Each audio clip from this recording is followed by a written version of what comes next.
last, okay, let's get the flow here. The beer, the last interesting medrash in Yalkut Shimoni, and that is, what does he say? He's saying, it's all speaking about the Ma'ila Beis Hamikdash Shlishi. And the last point he said is, there's 2 points here. A, that in the Beis Hamikdash itself, in its building, the third Beis Hamikdash is present, but yet to be actualized, all of the milas of Geula which follow, like Kibbutz Golius and Tchias HaMeisim, it's all in essence present in the Beis Hamikdash. That's why the Alter Rebbe, when quoting the Gemara that speaks about the third Beis Hamikdash being forever, Yaakov Bayis, he substitutes the word with Geula. Geula means more than the Beis Hamikdash. It means again Kibbutz Golius and Tchias HaMeisim, but it's all present to be revealed later, but all present fundamentally in the Chiddush of the Beis Hamikdash Shlishi itself.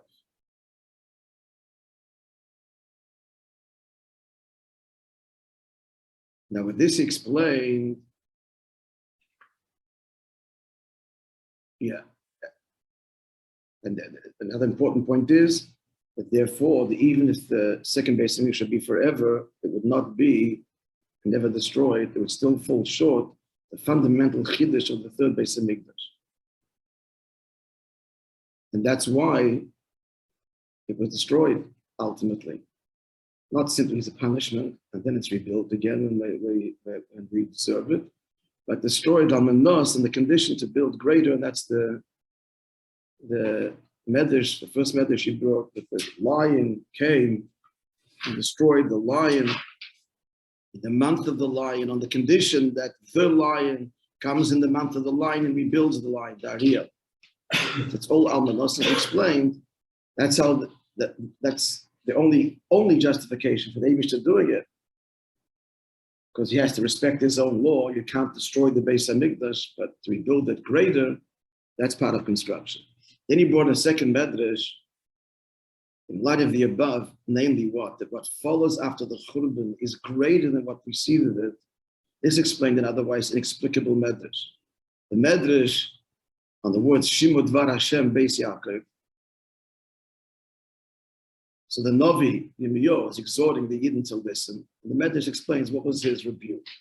He said he didn't listen to the Torah, words of Torah, so he had to have the words of the Nevi'im. Now he didn't listen to the Nevi'im, then they had to speak words of rebuke. And he continues the descent, the description of the descent. Then he says, listen your bodies, and if you won't, then your bones will have to listen. And Tchias HaMeisim. That seems to imply on the surface that Tchias HaMeisim and your bones listening is at the end of this whole descent, which should not have been. How could we say there shouldn't have been a Tchias HaMeisim? So the explanation is, and it's really not the pshat of the medrash. The pshat of it, medrash itself is not pshat, but the medrash itself is describing a lament and a descent. He didn't listen to the Torah, so then the Nevi'im had to come along. He didn't listen to them; they had to speak Musa. He didn't listen to the Musa, there had to be Golus and all the things that followed. He's explaining that Behechrech, you have to understand the Medrash is saying, true, there was a descent, but within each descent is inherently an ascent. We explained yesterday that the words of the Nevi'im, in a way, it's a mile of the words of the Torah. By the way, similar to Sefer Dvarim that we're learning now. Sefer Dvarim, Mishnah Torah, on one level, it's less than. But it's the words of Moishe Rabbi. The whole Sefer Dvarim is one long Fabrengen that spanned 37 days. From Shchei Shvat to the 7th of Adar, and Moishe Rabbeinu is reviewing, exhorting, there's Musa, he's giving more detail. These are not words that Hashem tells Moshe to convey like the rest of the Torah. Baruch HaKodesh. And yet, it's as the Kedusha is exactly the same as Torah, every single letter, it's Torah Achas. And what it is, it's the bridge. Sefer Dvarim is the bridge in Teresh B'Ksav itself, between Teresh B'Ksav and Teresh B'Al Peh, which the Nevi'im then take even further. Moshe Rabbeinu was a transparent conduit. The Navi speaks the words of Hashem, mamish, through his own experience. It's all, and that is, the mile of that is, again, it's all the kavanah, that godliness be expressed within creation. So all these descents, the Musa and the words of the Navi, etc., it's actually a deeper expression of the Torah. Just like actually the origin of all this is the second luchos themselves. In theory, it shouldn't have been a second luchos. But what came with the second luchos? Most of Torah Shebal Peh, Sifra, Sifri, and all the Midrashim were revealed the second time. Kiflayim the Tashriya. Double. Rather than Baal Tshuva. Really, shouldn't have said. We follow the game plan. But the end is, one does, and we do. The kavanah is almanas for the aliyah of the Baal Tshuva, higher even in the tzaddik. Therefore, the end of the medrash, when it says, listen, bodies, otherwise you're going to be bones, you're going to have to listen by Tchias HaMeisim. There would have been a Tchias HaMeisim before. But here, consistent with this whole description, is a higher Tchias HaMeisim. As a result of the Yerid in Golos, everything which follows is greater still. It's quite an interesting explanation because it's not the overall meaning of the medrash, that the next step is a descent, but it's really higher. So when you come to the end, you've got to say that. Because till then, we could learn Pshat in the medrash, we could have done without this. If you listen to the Navi, it doesn't to say Musa. If you listen to Torah, you wouldn't need the Nevi'im to exhort you to listen. It's two levels in the Nevi'im. So you could learn Pshat that way, that better off without it, but you need this. You come to the fun thing, Tchias HaMeisim, you're saying there wouldn't be Tchias HaMeisim. We're compelled. And I'm saying we're compelled to understand the whole Medrash is saying, yes, Yerida, but as a result of Yerida, it's higher still. And that is clearly manifest in Tchias HaMeisim. The Medrash is not suggesting there wouldn't be a Tchias HaMeisim. Now you're going to have that because it's your bones. All you got is bones left. Your bodies are gone. Tchias HaMeisim is a Yesod in Torah, and always is going to be. Point is, Medrash is hinting that's going to be higher still as a result of the tshuva which follows all these yidditas. That's the point. Okay.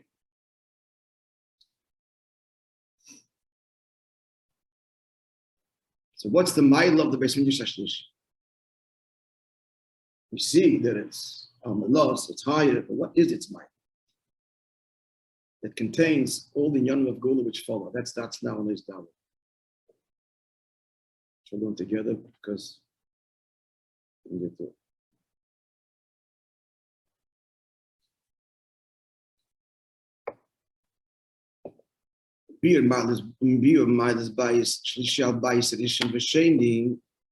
Explain the mile of the third base of the first and second, in brackets. It's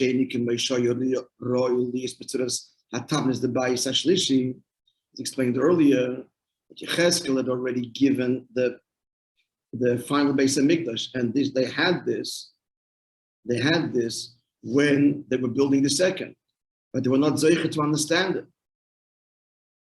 But it could have been. So he's saying, even if they did, here's the gewaltige chiddush. Even if they did understand it, and it would have been a bayis nitzchi, still fall short of the bayis shlishi. In brackets again, gamma bayis sheni k'meishay royal liyas b'tzuras hatavnis the bayis shlishi. Even the second base in Mikdash, in theory, had it been like the third base Mikdash. I mentioned when they built the second, what they understood of it, that they incorporated, and what they didn't, that they didn't. So I mentioned a beautiful Nakuda. It's a big chiddush of the Rebbe. It's not explicit, but hinted, and that is that the third base Mikdash should be made also of iron, of steel, barzel, which by the way gives it a very modern, contemporary brick. And steel is a contemporary kind of style. Interestingly enough, how could this be when iron is not even allowed? The Torah says to hear the sound of iron on the Temple Mount. First base in Mikdash, the stones were cut by Shlomo with the shamir, that special creature Shlomo placed on the rocks, and it just split them. Second base in Mikdash, they had to hew them off site and bring them back. The Torah says not to raise iron against it because it's an instrument of war, shortens the life of man. Mesa Mikdash lengthens the life of man. At Chalaleh, you will profane it by lifting iron against, even when they had to fix anything in the base of Mikdash, smooth something with the iron tool, the Mizbeach, that Rambam explains, would wrap it with something, the cloth, and you then apply the mortar. You can't even touch iron. Here it's built of iron. And of course is because the swords are beaten into plowshares. So it's a mile. Now that's the time to use iron, which had been till now instrument of war, the instrument of life. And furthermore, Barzel is the Rosh Tevis, is from Narizel. Bila, Rachel, Zilpa, and Leah, which are the mothers of all of us, Yudbei Shvatim, Yaakov's wives, indicating that Geula comes with Chus Lashon Tzidkonius, because the woman wins the battle by turning the enemy into an ally. She's a nurturer. Male traditionally, you win the battle by defeating your enemy, and that's not eternal. It's peace as long as you boots on his neck. But he regroups, the war's all over again. When you turn up Psachloi, in the Haggadah, Psachloi, open up the child and develop and nurture the child from within, that's enduring. Therefore, Lasid Lovely, the whole Geula comes from, it's a feminine thing. It's a transformation. It's a nurturing process. It's no longer the older discipline. You got to do. It's you are. It's you are. You are a Jewish child. That's the chinuch today. That's the feminine kind of chinuch, which everybody needs to learn, which children are desperately waiting to hear. And therefore, the barzel is Bila Rachel is openly clear. So to understand the Maila of the Beis Mishach Shlishi, Yuven behektem Maila the Beis Hamikdash b'chalal. First, you have to understand the Maila in general of the Beis Hamikdash. Kedol gam ha-Maila the Mokim Hamikdash. You have to understand not just the structure, but the place. The Mokim Hamikdash, the place of the Beis Hamikdash, gam lifnei bin Beis Hamikdash, even before it was built, well, the Maila Yisrael Mokim the Chol. It's higher than every place in the world, as Yaakov declared after his dream there, Kamishakosov, Manoira Hamokim Azeh, how awesome is this place? Ein Zekim Beiselikim. This is nothing other than the house of God. Tirgim Munkalis, less than Nasar Hedjah. This is not an ordinary place. What's the diakom? Not an ordinary place. Hamokim Dachal Olam, everywhere else, Wasar Hedjah. It's ordinary. Hedjah means common, as opposed to royal. The fish and nivre basar mamorish and ikroy million dead yoita, because all of creation is created by the 10 utterances which are called in the Zohar million dead yoita, common words. It's not the way of the king to employ the language of the common, but creation is the language of the common. That's what the king is revealed. The place of the Mikdash is not the place of the common. Now, in brackets, an important point. Even though the place of the Mikdash is also created by the 10 utterances of creation, the common, the million dead yoita. Not only is it also created, but the beginning and foundation of creation is a part of the question. I'm going to answer in a second. The beginning and foundation of creation, it was that foundation stone, the foundation stone that protruded through the floor of the Kodesh HaKadoshim. The Gemara says, why is it called the foundation stone? Because it's the foundation of the world. Upon which, it's a Gemara, and Yuma, Hushas was founded and established, kol of the whole world. Just that Chassidim say, I wonder if that ever did later years. That Shasiya is Tavshin Yud. Never Hashasi is Hey Tavshin. So Tavshin Yud, when the Rebbe the Siyas began Be'emes, and that's when the Tachlis of the Bria, full circle, has come around, that godliness be revealed on earth, full circle. You follow? Tavshin Yud. I don't know if we used to always say that, I don't know, because later years the Rebbe said all the things we used to whisper Fabrengels and more. I don't know if he said this too, could be. Look it up.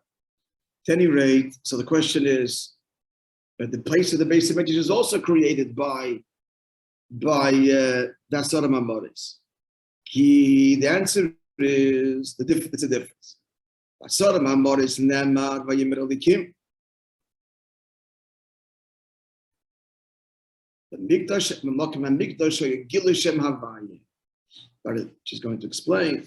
But the base of Mikdash was Gilushem Havaya, Meshakosov, like Yaakov said, Achen Yesh Havaya b'Mokim Hazeh. Indeed, God invoking Shem Havaya is in this place.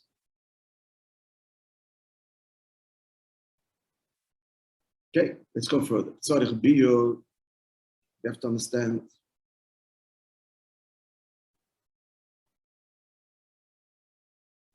What's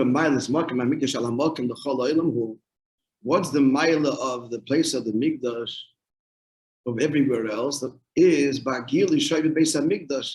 It's not the place, it's the Beis HaMikdash. As we just said moments ago, the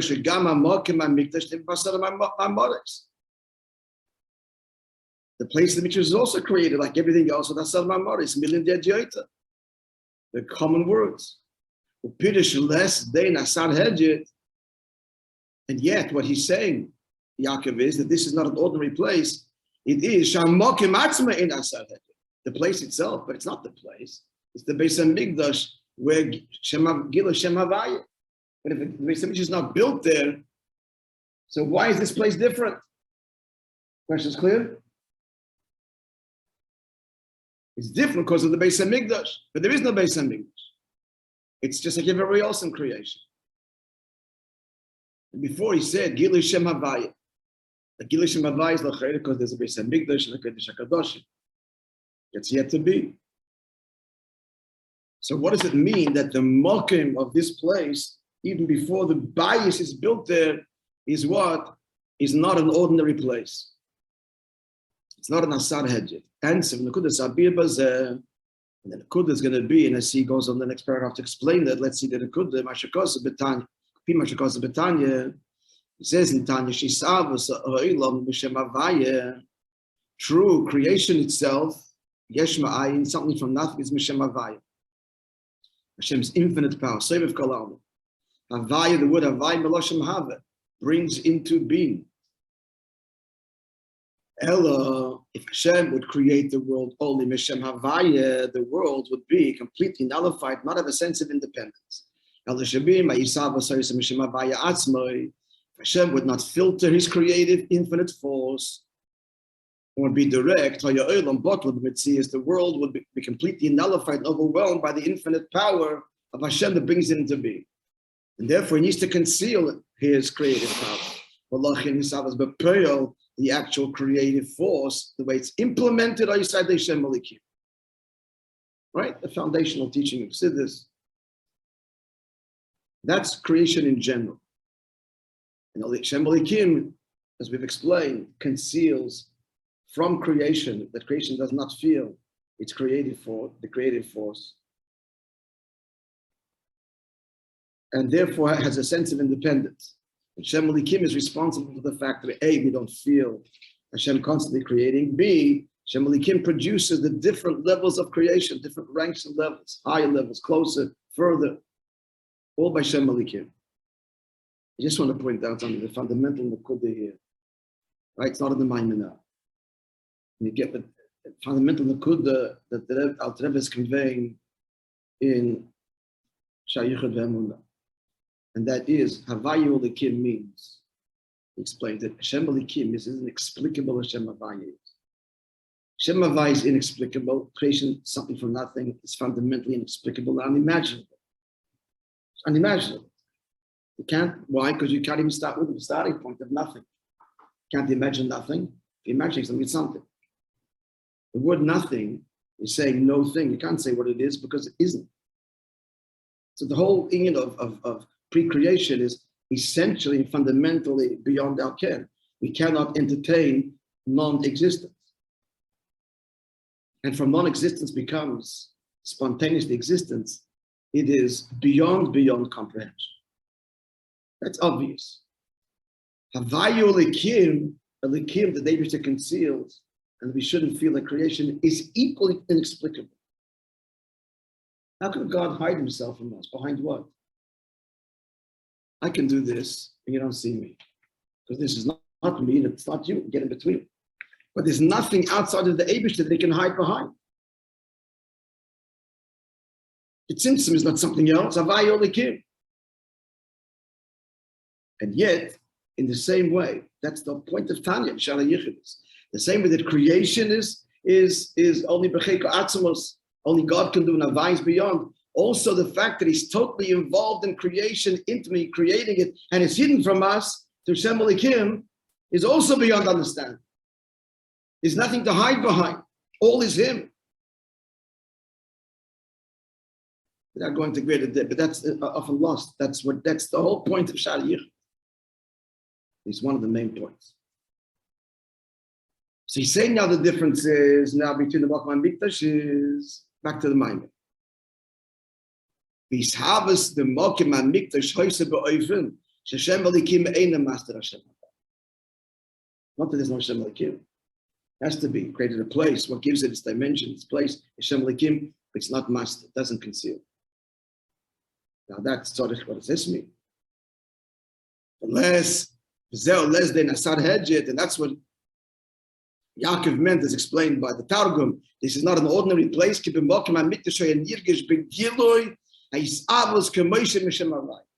There, and without being dissolved out of existence, because Shem Elikim is there. That's the Chiddush. Not there's no Shem Elikim. There's Bittul B'Metzias. Metzias remains. That Metzias recognizes the field Shem Havai. This requires explanation. That is indeed awesome. That's indeed Mamleira Mokim Hazeh. Let's begin the explanation. Inyan Hong. Can't wait. Then what's the question then? So then what's he asking then? Speak up. I'm not quite sure I understand the question. That's peculiar. The base of Mikdash. No, that's in the Mokim Mikdash. Keep a Mokim Mikdash, the place, not the base of Mikdash, the place. The Chiddush of this place is, even before the base of Mikdash is built, is that creation, Shem Elikim is not master. That's what this means. So that's the question itself, that the Chiddush should just be in the base of Mikdash, but... Answer, no. This place is different, even though it's part of all of creation. And the Chayda, what makes a place different is the base of Mikdash. The answer is no. What makes a difference already from the outset, notwithstanding part of all of creation, all of creation, Shem Elikim conceals. Here it does. And what that means, you have to understand. That's the outline. Clear? Yeah. Let's begin.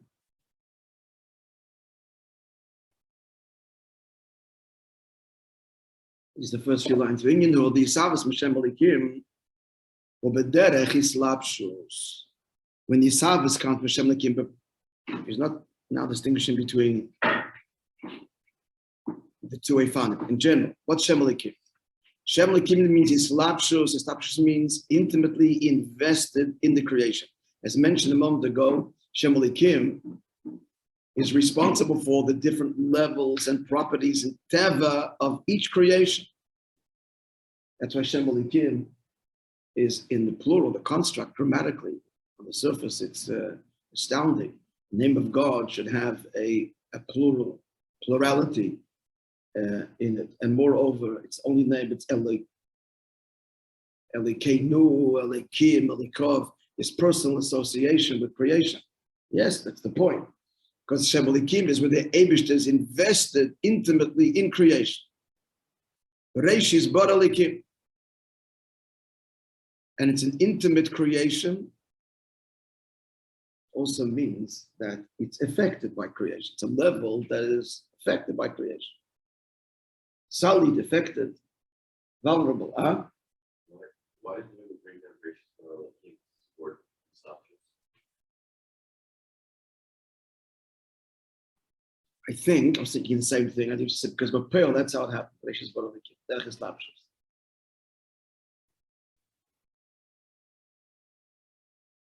It doesn't, you're right, it doesn't, it's not a right that it is Islapshus. Tzarichim. I'm not sure. Again, I just suggested just to say that it happened in the way of Islapshus, as it says, Beshes Baralikim, but not as a raya, the Shem Likim happens in the way of Islapshus. So I'm not sure. Visavus Shem Havaya, however, when Shem Havaya creates, and they work in tandem, it's one Eibishter, but these two expressions. So Havaya creates not in getting involved in, invested in. Shem Elikim is invested in the world of each creation, each one according to its level. Shem Havaya is b'derech mamela. Derech mamela means it's a will is expressed, the result happens, and the will remains fundamentally disconnected from that which it produced. B'derech mamela brings the pasuk. See, look from the pasuk that he brings the contrast, right? Yeah, so tzarich to your question, because it does it is a lie, that is a slapshus. Think about it. The pasuk he brings Shem Havaya is Yahalo Shem Havaya, praise the name of Havaya. He commanded that it happened.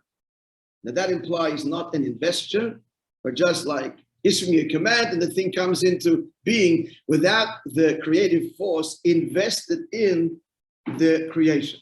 More detail to come. And illustrations of this. There's Shma'ayin, there's Seichel Midas, which is Bislapshus, which is what's going to come and look in your head. Shma'ayin is not Bislapshus. Good morning. Peil, Benifal, or good morning, one. Okay, so just next few words. Chiluk Sheboifen, Ha'is Avos. Okay, let's stop here. Right, so this is the general outline, and we're going to explore it and build it ahead, namely the different relationship, as it were, between Shem Havaya in creation and Shem Elikim. In intimate investure or a removed, quote unquote, what that means, removed, needs to be understood, transcendent connection, a distant one, close or distant. We don't mean this begashmias, we mean this baruchnis, we can understand this, but that's where we're going in our explanation to follow. Okay, friends.